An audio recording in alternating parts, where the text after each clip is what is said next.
Il mondo delle super sportive si sta evolvendo in modo piuttosto rapido e non solo per quello che riguarda la tecnologia, ma anche per quello che riguarda l'offerta che le aziende propongono sul mercato. Se è vero che la maggior parte degli utenti di queste moto le compra, le spoglia di tutto, monta componenti racing e poi ci va a girare o a correre in pista, è anche vero che potrebbe diventare molto interessante l'offerta di moto ready to race, ovvero moto che offrono già tutto quello che serve per girare in pista, o meglio, per correre.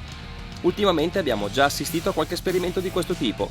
Suzuki Italia ha fatto qualcosa di più, ha lavorato con partner di eccellenza per produrre qualcosa di davvero esplosivo. Tutti gli sforzi di Suzuki Italia e dei suoi partner hanno un nome e un cognome, si chiama Suzuki Ryuyo. Ryuyo come il circuito in cui vengono sviluppate tutte le moto che nascono ad Hamamatsu, compresa questa appunto GS XR, e è davvero un orgoglio dire che insomma c'è tanta Italia all'interno di questa Suzuki a livello anche di partner. I numeri sono molto importanti: 212 cavalli, 125 Nm e 168 kg, e chi vorrà correre nei vari campionati con questa Suzuki Ryuyo troverà una moto plug and play. Metti la benzina e vai subito a girare, il che per chi non vuole troppi sbattimenti è sicuramente un'ottima soluzione.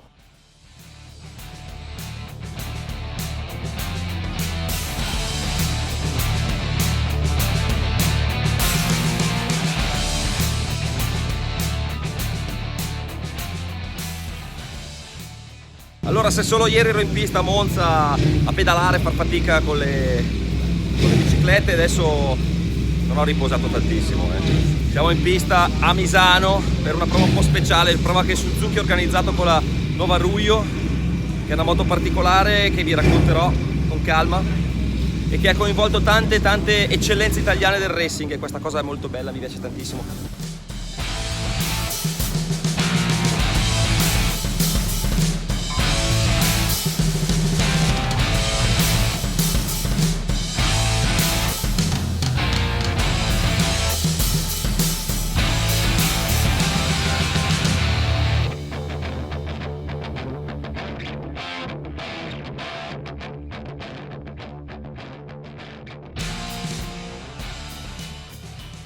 Questo delle race in replica pronte per l'uso è sicuramente un filone molto interessante. Vabbè, l'HP4 BMW è una moto di questo tipo, anche se costa molto di più.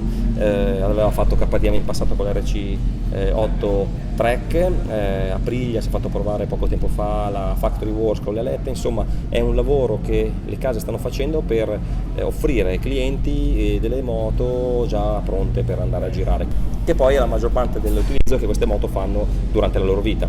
Venendo poi al moto, diciamo che quello che ci si ritrova a guidare è una moto da gara sostanzialmente, una stock, diciamo, forse con un motore un filo meno preparato, anzi per niente, qui dichiarano che il motore è totalmente di serie, ma tutto quello che è stato fatto intorno è importante. Cambia completamente la percezione di guida rispetto alla moto standard che vedete qui, questa qua bianca che abbiamo potuto guidare, che la Ryuyo è altissima, molto rigida, molto puntata sul davanti, con manubri molto più aperti, il che mi fa molto piacere. I freni sono un altro livello, le sospensioni sono un altro livello, il che vuol dire abbassare subito dei tempi in modo consistente.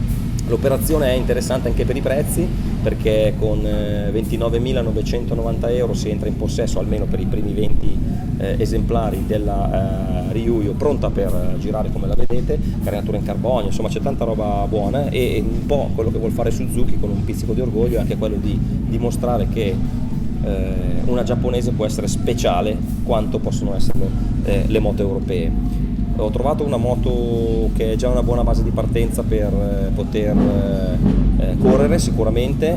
Non è il mio assetto quello con cui l'abbiamo provato, nel senso che l'ho trovata molto rigida, quindi siamo andati un po' indietro nei vari turni, però siamo arrivati a girare subito dopo pochi giri in 43, che per me è un buon livello, per me, all'interno del traffico, anche se qui hanno già girato in 36 questi signori.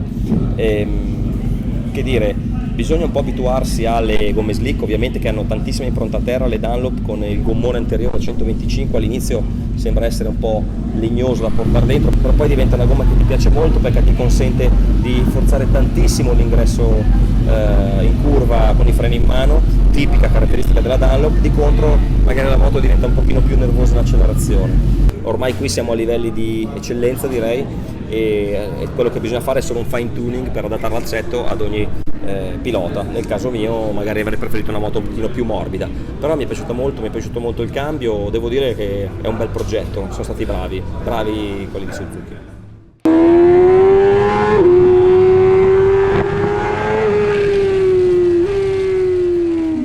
29.990 euro è il prezzo di questa Suzuki Ryuyo, ma attenzione, è un prezzo per i primi 20 esemplari venduti su internet.